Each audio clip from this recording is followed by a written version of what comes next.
Hello everyone, welcome back to the channel. In today's video, I will guide everyone on how to use MK Text to automatically post on the Twitter platform.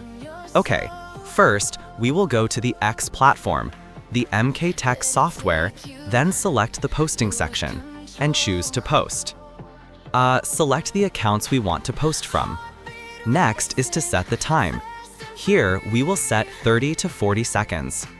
Next is the content section.